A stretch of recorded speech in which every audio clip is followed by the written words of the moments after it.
था news channel पे भी, और लड़ाई भी शिक्षा के स्टूडेंट के लिए नियोजित के लिए लड़ते हैं। सबसे पहले तो आपका बहुत बहुत स्वागत है। 4700 भी नहीं आया रिजल्ट तो मेरे ख्याल से 2700 के आसपास ही आया है। शिक्षा विभाग ने दिया था कि 4700 आना, और हम इसको देख करके चौंके हुए हैं कि शिक्षा विभाग ने विधानसभा के अंदर लिखित में जो जवाब दिया मेरे सवाल का, उसका भी पालन नहीं हो रहा है। हमने पूछा था कि ये अलग अलग तरीके से जो सीटें खाली रह गई हैं, एक ही पद के लिए एक ही व्यक्ति को 3-3 पद पे आपने रिजल्ट दिया है। कई लोग डीवी में छंटे हैं, कई लोग उसके बाद छंटे हैं, कई लोगों ने तो नियुक्ति पत्र ही नहीं लिया। तो ये कुल मिलाकर के लगभग 35 से 40 हज़ार के बीच में सीटें खाली हैं। पहले TRE 1 के लिए मैं कह रहा हूँ। तो सरकार को कम से कम 20,000 सीटों पे न लाना चाहिए था। शिक्षा विभाग ने लिखित में जो कहा था कि एक अनएलिजिबल जितने कैंडिडेट्स हैं उनके लिए, और जो मल्टीपल रिजल्ट दिए गए हैं एक व्यक्ति के, उनके लिए 2 चीज़ों के लिए हम सप्लीमेंट्री लाएंगे। लेकिन उन 2 चीज़ों पे भी अगर लाया जाता तो कम से कम 10,000 सीटों पे लाना चाहिए था।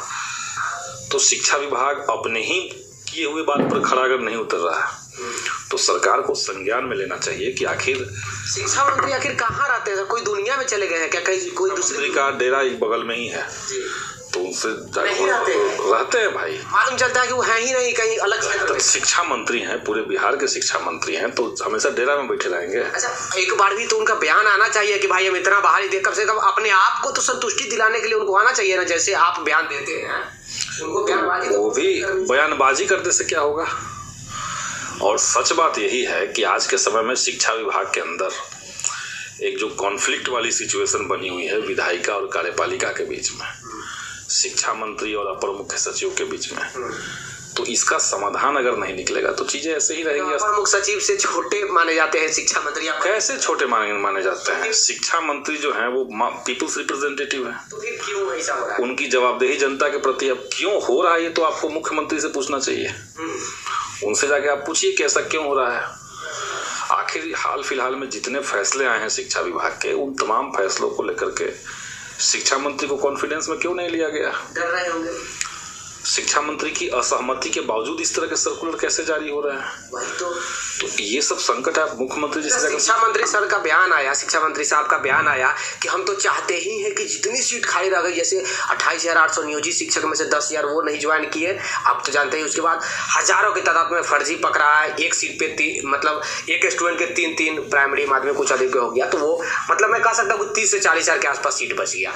शिक्षा मंत्री का बयान आया कि मैं देना चाहता हूँ 30 से 40 हज़ार पे सप्लीमेंट्री रिजल्ट, लेकिन आता कितना पे है ये तो आपने देख लिया कि 2000 पे आता है। यही मैं कह रहा हूँ कि नियम कानून से, और जब कोई बहाली होती है तो बहाली करने का जो एक रूल रेगुलेशन पहले से बना हुआ है उसके मुताबिक अगर ये होता तो कई सारे छात्र हैं जो मिनिमम कट ऑफ को पार किए हुए हैं, लेकिन फाइनल मेधा सूची में उनका नाम नहीं है, तो उनको मौका मिलता। तो ये होना चाहिए था। 5 बजे तक। अब एक और प्रश्न है कि 5 बजे तक स्कूल कर दिया गया है, तो टीचर लोगों का बड़ी कंप्लेन आ रहा है कि रात हो जा रहा है। खासकर मैडम, आज के पेपर में भी दिया है सर कि एक मैडम तो स्कूल जाना छोड़ दी कि भाई रात हो जाता है, हमको धमकी भी स्कूल में मिलता है, गोली ले लेके लोग घुस जा रहा है। तो ये तो देखिए, बिहार में स्कूली सिस्टम की जो कमजोरी है, जो बिहार की शिक्षा व्यवस्था का कमजोर हालत है, उसके लिए के पाठक मानते हैं कि केवल एक जिम्मेदार है शिक्षक, और इसीलिए शिक्षकों को सजा देनी चाहिए, ये के पाठक का मानना है। जबकि हम मानते हैं कि बेसिक इंफ्रास्ट्रक्चर, स्कूलों में बुनियादी ढांचा नहीं रहने और लंबे समय तक स्कूलों में शिक्षक नहीं रहने के चलते, बहाली नहीं होने के चलते स्कूली सिस्टम कमजोर हुआ है। तो उसको जब दुरुस्त करना है तो ओवरऑल दुरुस्त करना चाहिए। अब अभी क्या हो रहा है कि शिक्षा विभाग केवल टारगेट कर रही है शिक्षकों को। जो राइट टू एजुकेशन एक्ट है उसके मुताबिक बना हुआ है कि एक स्कूल कितने दिन तक खुलेगा, मिनिमम 220 दिन तक मान लिया अब स्कूलों को खुलना चाहिए। प्राथमिक विद्यालय में 8,800 घंटे की पढ़ाई और 1,000 घंटा माध्यमिक और उच्चतर माध्यमिक में पढ़ाई होनी चाहिए। तो ये सब क्राइटेरिया जब बिहार का सारा स्कूल फुलफिल कर रहा था तो कोई ज़रूरत नहीं थी कि आप स्कूलों में समय को बढ़ा दें, छुट्टियों को काट दें, या ये कह दे कि गर्मी की छुट्टी में भी टीचर स्कूल जाएंगे। ये सिर्फ इसलिए हो रहा है ताकि इस टीचर्स को उत्पीड़ित किया जाए। तो आपने स्पष्ट रूप से सुना यहाँ पे, जो कि हमारे विधायक संदीप सौरभ जी हैं, हमेशा समर्थन में रहते हैं, और उन्होंने स्पष्ट रूप से ये बात कही है कि भाई जो सप्लीमेंट्री रिजल्ट जारी किया है उसमें 40,000 सीटों के लिए मैंने विधानसभा में खुद ये प्रस्ताव रखा था, और शिक्षा विभाग की सहमति भी बन गई थी इस बात पर। उन्होंने कहा कि भाई 15 से 20,000 सीटें तो अभी प्रेजेंट टाइम में खाली हैं, टोटल आंकड़ा अगर दे दिया जाए तो 40,000 सीटें जो हैं वो खाली हैं, और विभाग ने कहा था कि हम नई बहाली में किसी भी प्रकार से इन सीटों को नहीं जोड़ेंगे, बल्कि इन पे जो है सप्लीमेंट्री रिजल्ट ही जारी किया जाएगा।